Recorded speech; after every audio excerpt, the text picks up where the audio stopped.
So we're reading this morning from Sri Chaitanya Charitamrita, Adi Lila, Chapter 1, Text 84.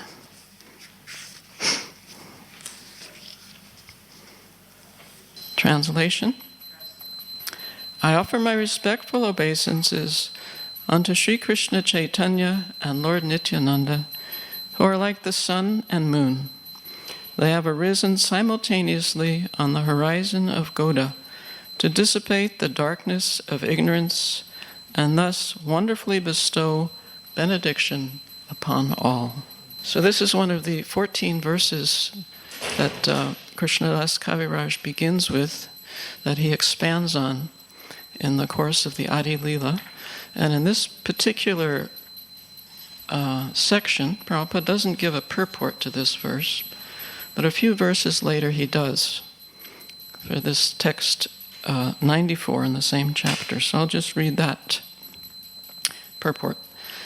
The poetical comparison of Lord Chaitanya and Lord Nityananda to the sun and moon is very significant. The living entities are spiritual sparks, and their constitutional position is to render service, devotional service, to the Supreme Lord in full Krishna consciousness. So-called pious activities and other ritualistic performances, pious or impious, as well as the desire to escape from material existence, are all considered to be coverings of these spiritual sparks. The living entities must get free from these superfluous coverings and fully engage in Krishna consciousness. The purpose of the appearance of Lord Chaitanya and Lord Nityananda is to dispel the darkness of the soul. Before their appearance, all these superfluous activities of the living entities were covering Krishna consciousness. But after the appearance of these two brothers, people's hearts are becoming cleansed, and they are again becoming situated in the real position of Krishna consciousness. Om Gyanata Marandasya Gananjana Salakaya Chaksurun Militam Yena Tasmai Shri Gurave Namaha Shri Chaitanya Manobishtam Stapitam Yena Bhutale Swayam Rupa Kadamayam Dadati Svapadantikam Bandeham Shri Guru Shri Yuta Parakamalam Shri Gurun Vaishnavamscha Shri Rupam Sagrajatam Sahagana Raghunatam Vitam Tam Sajivam Sadvaitam Sadvadutam Parijana Saitam Krishna Chaitanya Devam Shri Radha Krishna Padan Sahagana Lalita Shri Vishakhan Vitamscha Hey Krishna Karna Sindhu Dinabandho Jagatpate Gopisha Gopika Kanta Radha Kanta Namostute Tapta Kanchana Gorange Radhe Brindavaneshware Vishabhanu Sute Devi Pranamami Hari Priye Vanchakalpa Tarubhyascha Kripa Sindhu Vyevacha Patitanam Pavanebhyo Vaishnavebhyo Namo Namaha Jaya Shri Krishna Chaitanya Prabhu Nityananda Shri Advaita Gadadhar Shivasari Gaur Bhaktavrinda Hare Krishna Krishna Krishna Hare Hare Hare Rama Rama Rama Hare Hare. So this beautiful verse once more. I offer my respectful obeisances unto Sri Krishna Chaitanya and Lord Nityananda, who are like the sun and moon. They have arisen simultaneously on the horizon of Goda to dissipate the darkness of ignorance and thus wonderfully bestow benediction upon all. Hare Krishna. So it's a rather overwhelming service to try to glorify a personality like Lord Nityananda. So we pray for his mercy and the mercy of Srila Prabhupada and the Parampara and all of you, that we can touch maybe a small drop, part of a drop of the ocean of Lord Nityananda Prabhu's glories. I thought we could start with what's called the ontological situation of Lord Nityananda, his existence or his being. Who is Lord Nityananda? So to begin at the beginning, we must begin with Krishna, the Supreme Personality of Godhead. Krishna is the cause of all causes. He is the creator of the material and spiritual worlds. There is no one equal to him, no one greater than him. He is known as the reservoir of all pleasure. And he, by his own volition, by his own desire, expands. And he has many types of expansions. One is called Prakash Vigraha. Prakash Vigraha is known because each and every one of the expansions of Prakash Vigraha are identical to Sri Krishna. You cannot tell them apart. And the example is that during the rasa dance, Krishna expanded to be with each and every one of the innumerable gopis, and all the Krishnas looked identical. That is Prakash Vigraha. And if we want to know who is the original Krishna, you must see where is Radharani. And Radharani is dancing with the original Krishna. So we find the very vivid example from Lord Brahma in his Brahma Samhita, that these expansions are compared to candles. So we have one original candle, and from that original candle you can light innumerable other candles, and they'll all look alike, but there is one that's original. So Krishna is that original Supreme Personality of Godhead, and those Prakash Vigraha are his identical expansions. But he also expands in what's called Vilas Vigraha. And Vilas Vigraha means that they are Krishna, but they don't look exactly like Krishna. And the first Vilas Vigraha expansion is Lord Balaram. So Krishna, as we know, has the complexion of a beautiful monsoon cloud, whereas Balaram looks like a very beautiful spring cloud. He's whitish in complexion. And they also have a different mood. That Lord Balaram is called the Supreme Personality of Servitor Godhead. That he is always looking for opportunities to serve the Supreme Personality of Godhead, Lord Shri Krishna. He is the Supreme Personality of Godhead, but he comes with this mood of servitor. And Lord Nityananda is Lord Balaram. And so we find in his pastimes with Lord Chaitanya Mahaprabhu, Lord Chaitanya Mahaprabhu is Krishna himself. And so Lord Nityananda is always looking for ways to serve Lord Chaitanya. And he derives great joy from that service, the joy of service. And it's reflected in his name. Nitya means eternal, and Ananda means blissful. So he's eternally blissful in his service to the Supreme Personality of Godhead, Lord Chaitanya Mahaprabhu. And then he himself, Balaram or Nityananda, has many expansions also, and those are truly extraordinary. One is called Mahasankarshan, who is the support of the entire spiritual world, Mahasankarshan. And it's described in this very Chaitanya Charitamrita that we're reading, that at the time of the dissolution of the universes, that means all the universes, there's the inhalation of Mahavishnu, who is also an expansion of Balaram. And when Mahavishnu inhales, all the universes enter into him, as well as the living entities. Each and every one of us enter into him. And we are reposed in the body of Mahasankarshan until the next exhalation. So if we still have material desires at the next exhalation of Mahavishnu, all the universes are again manifested from the pores of his body. And at that time, by the glance of Mahavishnu, the living entities are impregnated into this material world to continue their sojourn of samsara, of birth and rebirth according to their various desires. So this Mahasankarshan is an expansion of Balaram, who is Nityananda. And then he also expands. Not only does he support all the spiritual worlds, but he also expands as Mahavishnu, who is pictured in this painting in our temple room, that he lies in the causal ocean.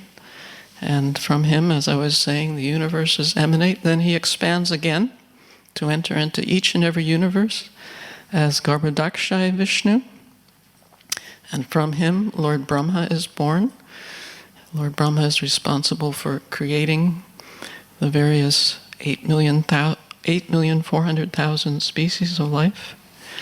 And then again he expands. So we have Balaram, Mahasankarshan, Mahavishnu, Garbhodakshaya Vishnu. He expands again, Kshirodakshaya Vishnu.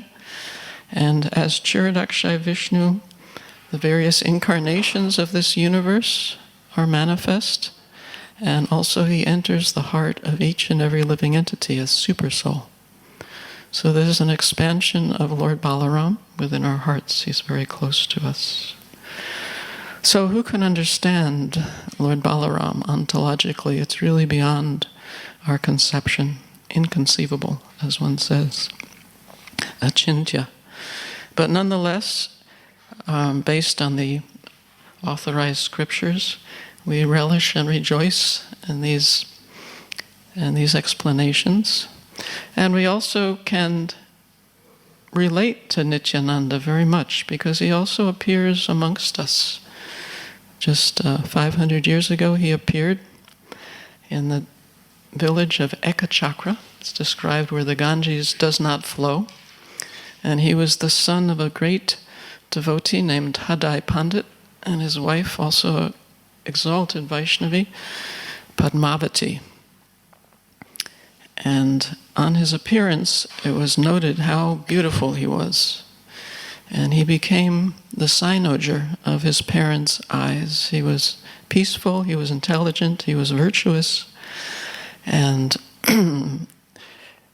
Hadai Pandit, whenever he went anywhere, he would want to take Nimai with him.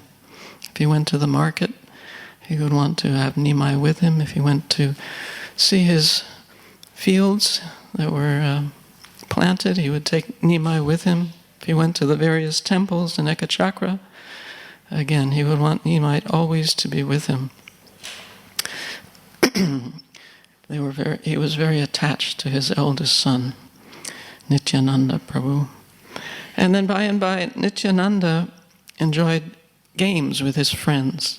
But the unique feature of these games was that they were completely Krishna-centered. That he would be the scriptwriter for these games that they would play, and he would be the director, and he would also act in the plays. And so they enacted all the pastimes of Lord Sri Krishna. That one little boy would dress up as a cow, and the boy would come to another boy who was dressed up as Lord Brahma and say, "Demons are overrunning my planet Earth. Please, I need help." And Lord Brahma and Bhumi Devi would go to a small lake, and they would pray there, accompanied by many other boys dressed as demigods, saying, "The Earth planet is overrun by demons.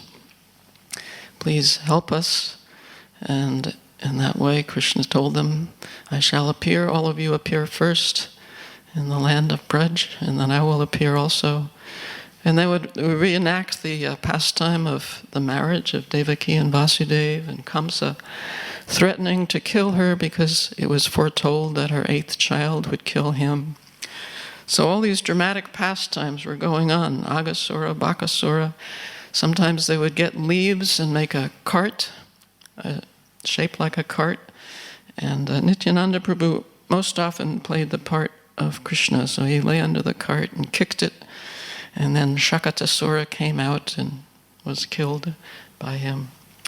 So these were wonderful pastimes. I have actually a page that I printed out from the Chaitanya Bhagavat that describes one pastime, which I wanted to read to you so you get the full flavor, from Vrindavan Das Thakur. This was a little bit later, after the pastimes of Krishna were enacted. And for this pastime, it was a pastime of Lord Ramachandra, and for this one, Nityananda Prabhu played the role of Lakshman, because indeed he was Lakshman when Ramachandra appeared. So this is what Vrindavan Das Thakur writes. Nityananda Prabhu made one boy play the part of Vibhishan. He took the boy to Lord Ramachandra, who crowned him king of Lanka.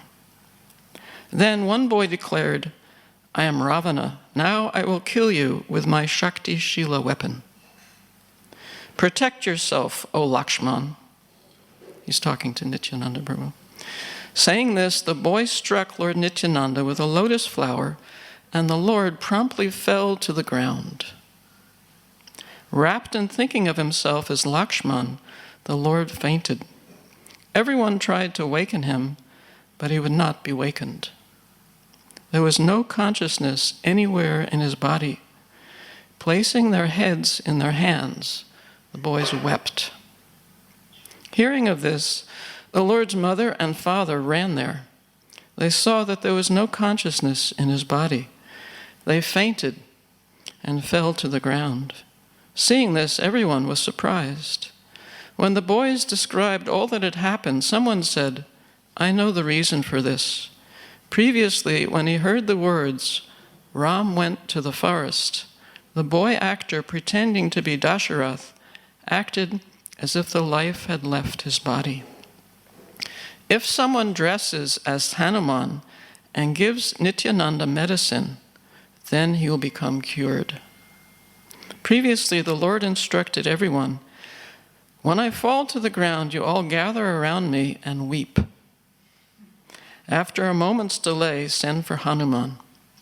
When he holds the medicine to my nose, my life will return. Entering the mood of Lakshman, Lord Nityananda fell unconscious. Seeing this, the boys became very worried. Everyone was bewildered. The Lord's instruction did not appear in their thoughts. Saying, Rise, brother, they wept loudly. Hearing these words from someone's mouth, the boys remembered. A boy dressed like Hanuman at once ran off. Then another boy, dressed as an ascetic, met Hanuman on the path, praised him, and offered him fruits and roots. He said, Stay here, my son, and bless my ashram. I am very fortunate to meet a person like yourself. Hanuman replied, I must continue my mission. I wish to go. I cannot stay. You must have heard that Ravana hit Ramachandra's younger brother Lakshman with a Shakti Shila weapon and made him fall unconscious. That is why I am now going to the Gandhamadana mountain. Getting medicine there, I will save his life. Then the ascetic said, You must go. If you must go, then first bathe and eat. Then you will be victorious. Filled with wonder, everyone gazed at the boys as they spoke these lines Lord Nityananda Prabhu had given them. After the ascetic spoke these words, Hanuman went to bathe in a lake. A boy who was wading in the water grabbed Hanuman's foot. Dressed as a crocodile, the boy pulled Hanuman into the water. Then the boy Hanuman dragged the crocodile onto the shore. After a few moments of battle, heroic Hanuman defeated the crocodile. Then a boy dressed as a Rakshasa tried to eat Hanuman. The Rakshasa said, You defeated the crocodile. How will you defeat me? I will eat you. Then how will you save Lakshman's life? Hanuman replied, Your Ravana is a dog. He is pathetic. You should flee. First they hurled insults at each other, then they pulled each other's hair, then they fought with fists. After a few moments, Hanuman playfully defeated the Rakshasa and then went to Gandhamadana mountain. Then Hanuman battled with some boys dressed as Gandharvas. After defeating the Gandharvas, Hanuman carried Gandhamadana mountain on his head. Dressed as a physician and placing the medicine to Lord Nityananda's nose, a boy said, Remember Sri Ram. Lord Nityananda Mahaprabhu at once stood up. Seeing this, his mother, father, and everyone else smiled and laughed. Hadai Pandit ran to the Lord and embraced him. All the boys were happy. Everyone said, Son, where did you learn all this? Smiling, the Lord replied, These are my pastimes. Hare Krishna. So this was the notable feature of Lord Nityananda Prabhu's early life. engaged in vivid remembrance of the pastimes of Lord Sri Krishna, Lord Ram, and playing a very active role in teaching his associates those pastimes.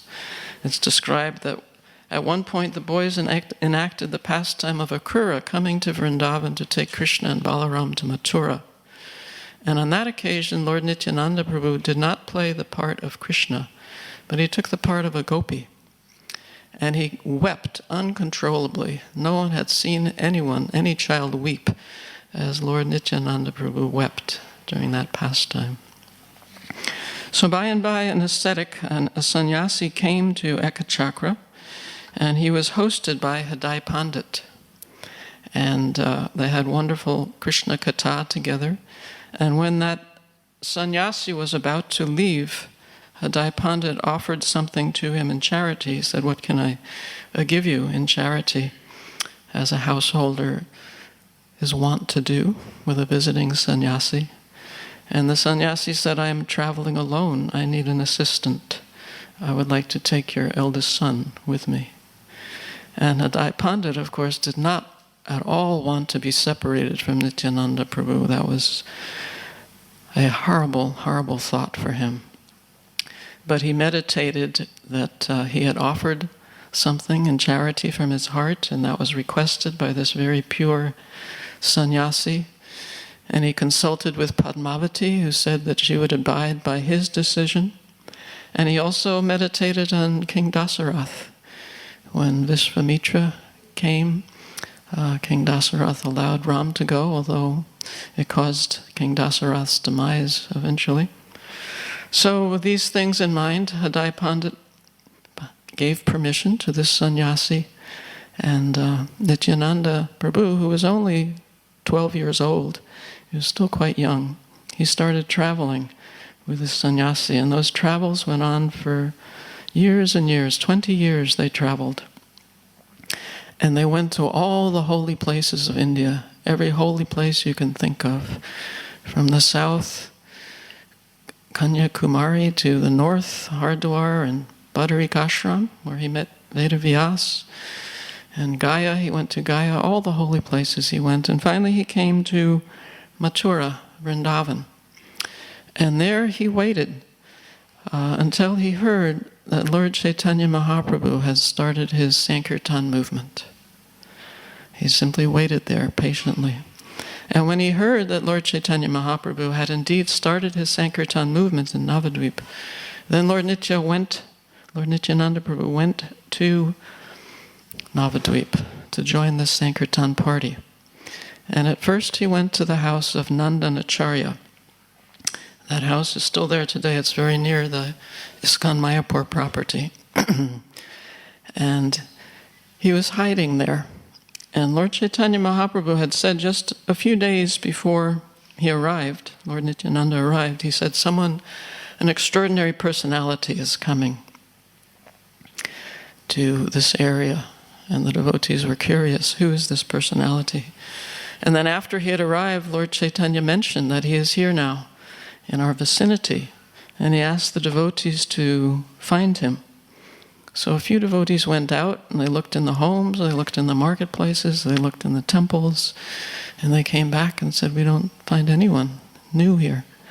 So Lord Chaitanya took all the devotees to Nandanacharya's home, and there he and Nityananda Prabhu were reunited. And it was a very emotional reunion between the two of them. And from that time on, Nityananda Prabhu devoted himself to preaching. It's very interesting that prior to that, although he was traveling widely and must have met many, many people, he did not preach the Sankirtan movement. He waited for the order of Lord Chaitanya Mahaprabhu. And when that order came, then he became an avid preacher, as we know. So one of the primary characteristics, we could say, of Lord Nityananda Prabhu, if we see his pastimes as described in the Chaitanya Charitamrita by Krishnadas Kaviraj, one common thread through almost all the pastimes is Nityananda Prabhu's kindness. That he is considered like Lord Balaram, he's the original spiritual master. And he has tremendous spiritual strength. And so the spiritual masters are representatives of Lord Nityananda, and they are also very kind in the sense that they want all of us, without discrimination, to come closer to Krishna. And we could just relate a few of these pastimes to impress upon you this very important point, because all of us are supposed to represent our spiritual master, which means also we should represent this quality of kindness to help others come closer to Krishna despite whatever anomalies they may have, however they are impacted by the modes of goodness and passion and ignorance. Despite all that, we want them to come closer to Krishna. And this is the example set by Lord Nityananda. First and foremost, of course, is the famous pastime of Jagai and Madhai, that Lord Chaitanya Mahaprabhu ordered them meaning Nityananda Prabhu and Haridas Thakur, that whoever you see, you simply ask them to chant the names of Krishna, to worship Krishna. You tell them that Krishna is their everything, their mother, their father. Have them take shelter of Krishna.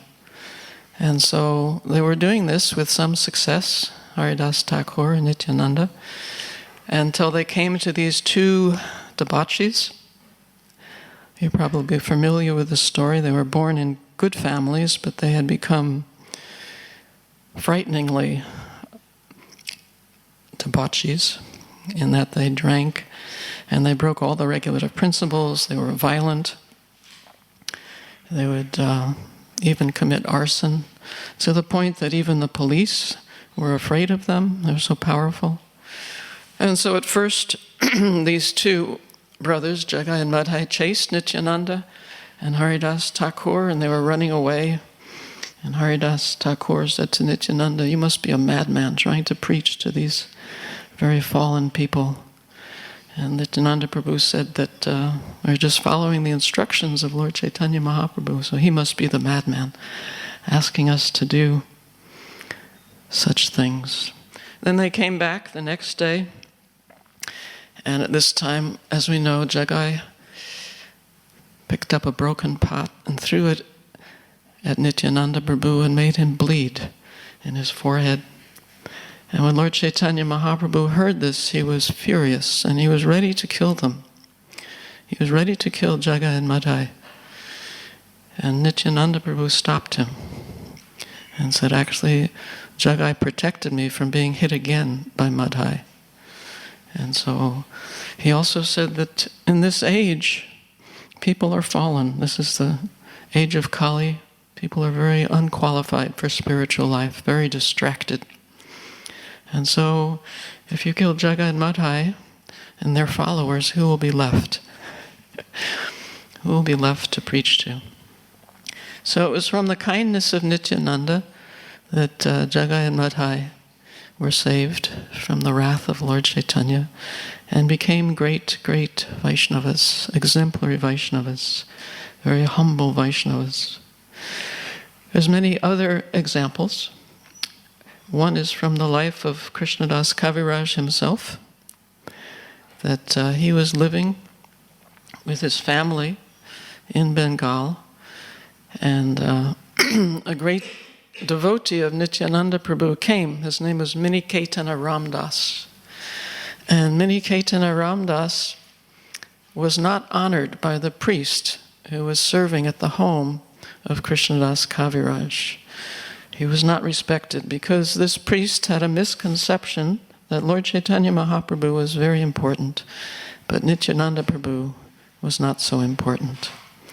And unfortunately, this misconception was also there in Krishnadas Kaviraj's brother.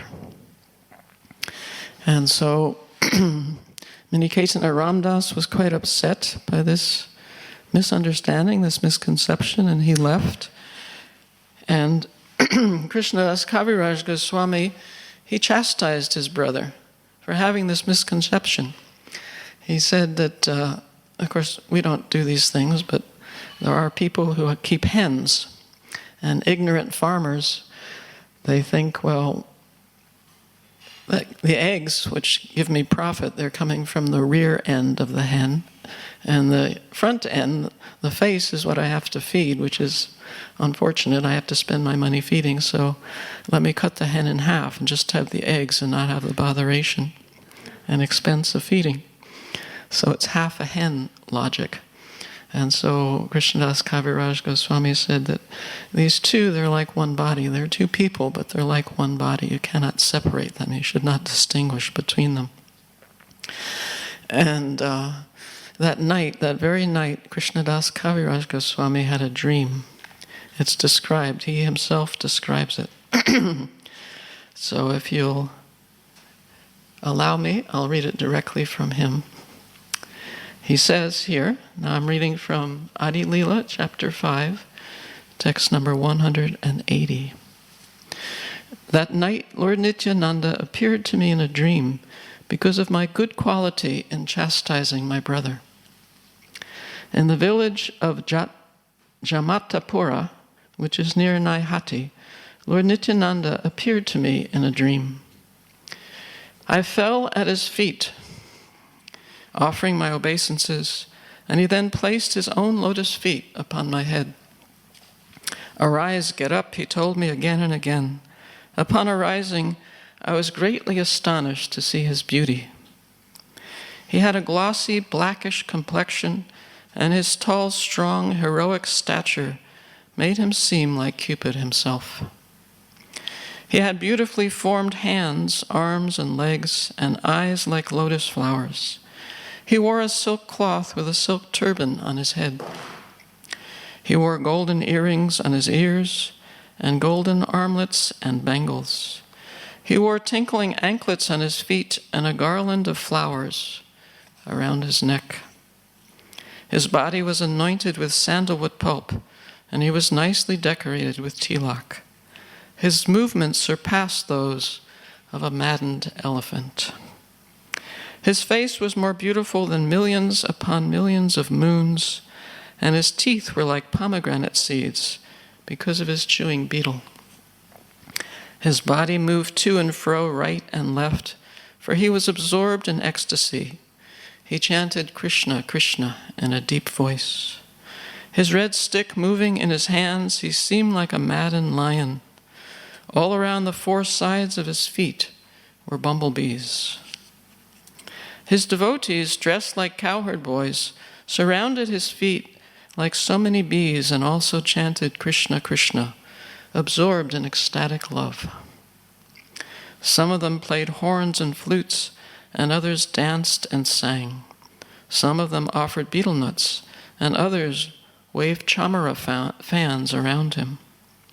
Thus I saw such opulence in Nityananda Swarup. His wonderful form, qualities, and pastimes are all transcendental. I was overwhelmed with transcendental ecstasy, not knowing anything else.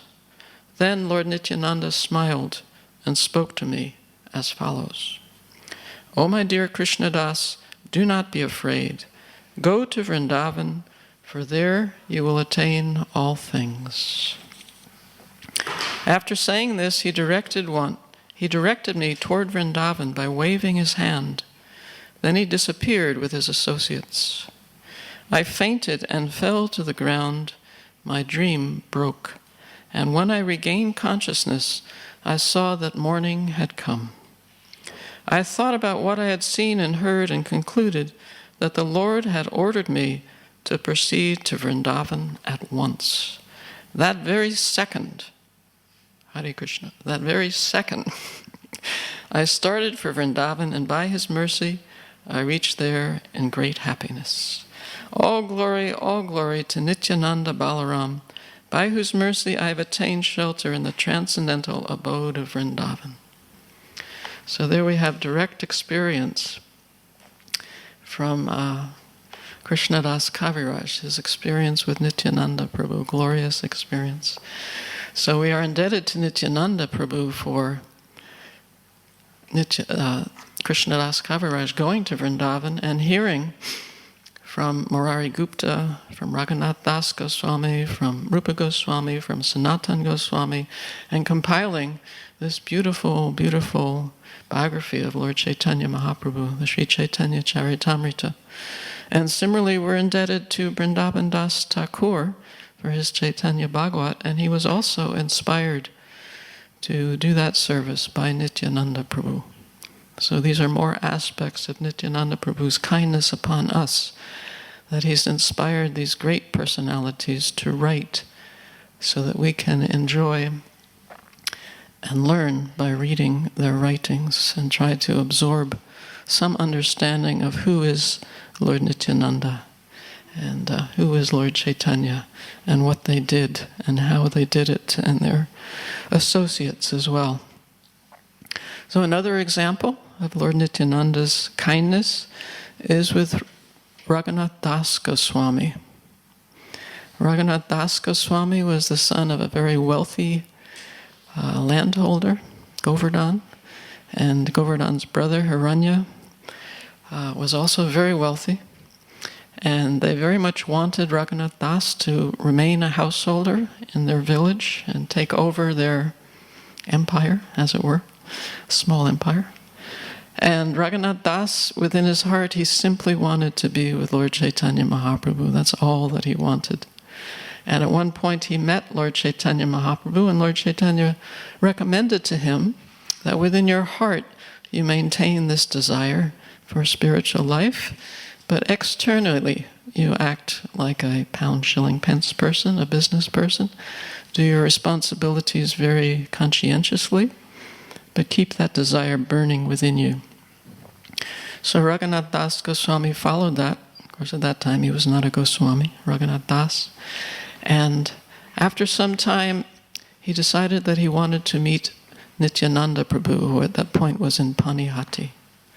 So he went to Panihati, and there was Nityananda sitting on a rock underneath a tree near the river, near the Ganges, looking effulgent like thousands and thousands of moons. And he was surrounded by his associates. So it was a glorious sight, and from a distance Raghunath Das offered his prostrated obeisances. And Nityananda Prabhu saw him and said, "You come here, you're like a thief, that you're keeping something that is mine, you're keeping it from me." And so eventually Raghunath Das heard from Lord Nityananda his punishment for being a thief. And that punishment was he wanted to have a festival, a chipped rice festival. And he asked Raghunath Das to provide chipped rice for all the devotees. And he made two types of chipped rice for this occasion. One was soaked in condensed milk, and one was soaked in yogurt. And they had bananas as well, and some camphor and sugar. And he made huge quantities, and as people heard about this festival, more and more people came, and shopkeepers came, and Raghunath Das, with his great wealth, bought their ingredients and fed them, the shopkeepers, with the same ingredients he had bought from them. And in this way, he held this huge chipped rice festival, and Lord Nityananda was very pleased. And by his pleasure, the pleasure of Lord Nityananda, Lord Chaitanya Mahaprabhu also came, although most people could not see him there, but he was there. And they had a wonderful pastime where they would take a little bit of chipped rice from each of the pots, and Lord Nityananda would push some into the mouth of Lord Chaitanya, and Lord Chaitanya would take a little bit of chipped rice and push it into the mouth of Lord Nityananda. And in this way they did that.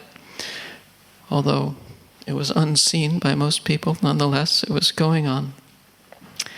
And it became so crowded that some people had to take their pots of chipped rice and actually go into the water of the Ganges because there was no place proper for them to sit elsewhere. So it was a tremendously successful, joyous festival. And at the end of it, Lord Nityananda again spoke with Raghunath Das and said that you have done this so wonderfully. Lord Chaitanya is pleased, and he will surely remove the impediments for you, and you'll be able to join him in Jagannath Puri very soon. So this again is an example of the kindness of Lord Nityananda. There's so many examples we could cite. For example, when Lord Chaitanya Mahaprabhu took sannyas, he was in ecstasy, and he wanted to go to Vrindavan in his ecstasy. And Lord Nityananda Prabhu told some cowherd boys who were in the area that when Lord Chaitanya comes and asks you the way to Vrindavan, you please point the way to the Ganges instead.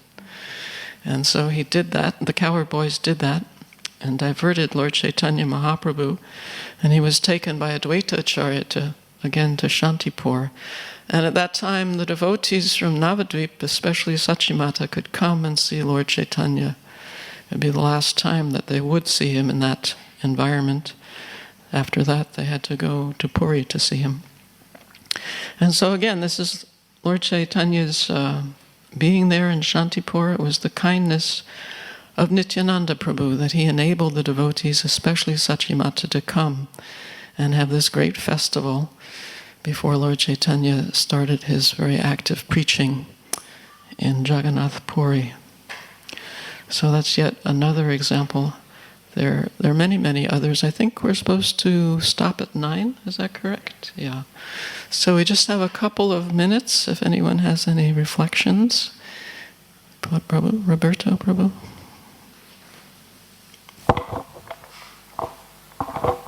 Hare Krishna. Thank you very much for these wonderful points of Nityananda. You said that he was he was 20 years traveling around with a sadhu. So what is the significance of that? And what is Nityananda trying to teach us? Well, we may note with Prophet that Lord Balaram also traveled to the holy places during the Battle of Kurukshetra, as did Nityananda Prabhu. And he became very learned. I mean, when we were reading just recently the story of Sakshi Gopal, that was related by Nityananda because he had heard it in his travels. Also during his travels he met Madhavendra Puri, and they had a very emotional and spiritually surcharged relationship at that time. So he gained so much, as we will gain so much going to the holy places. He is setting the example. As the great people do, the common people should follow.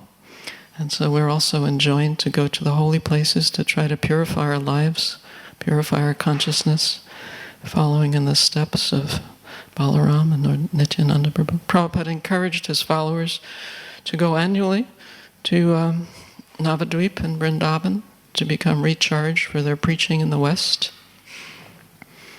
And many, many devotees continue to do that to this day. Sometimes they'll spend a month in Govardhan just hearing and chanting, so then they can go back to the West and preach with full vigor and spiritual strength.